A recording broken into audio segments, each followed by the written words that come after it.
ಆತ್ಮೀಯ ಪಾಲಕರೇ, ಎಲ್ಲರಿಗೂ ನಮಸ್ಕಾರ. ಎಲ್ಲರಿಗೂ ಕೂಡ ಯುಗಾದಿ ಹಬ್ಬದ ಆರ್ಥಿಕ ಶುಭಾಶಯಗಳು. ಪಾಲಕರೇ, 1986 ಒಂದು ಹೊಸ ಶಿಕ್ಷಣ ನೀತಿ ಹೇಳುತ್ತೆ, ಮಕ್ಕಳಿಗಾಗಿ ಆಸ್ತಿ ಮಾಡಬೇಡಿ, ಮಕ್ಕಳನ್ನೇ ಆಸ್ತಿಯನ್ನಾಗಿ ಮಾಡಿ.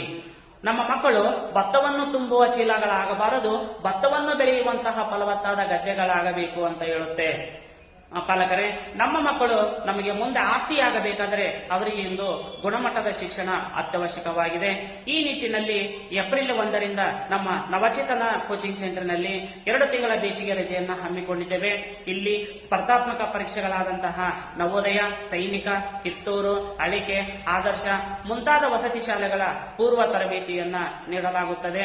ಅಲ್ಲದೆ ಯಾರೆಲ್ಲ ನಿಮ್ಮ ಮಕ್ಕಳಿಗೆ ಕನ್ನಡ, ಇಂಗ್ಲಿಷ್ ಮತ್ತು ಮ್ಯಾಥಮೆಟಿಕ್ಸ್ ಓದಲು ಮತ್ತು ಬರೆಯಲು ಬರುವುದಿಲ್ಲವೋ ಚಿಂತಿಸಬೇಡಿ.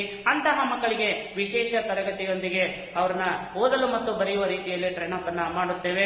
ಕೂಡಲೇ ಕರೆ ಮಾಡಿ ನಿಮ್ಮ ಮಕ್ಕಳ ಹೆಸರನ್ನು ನೋಂದಾಯಿಸಿ.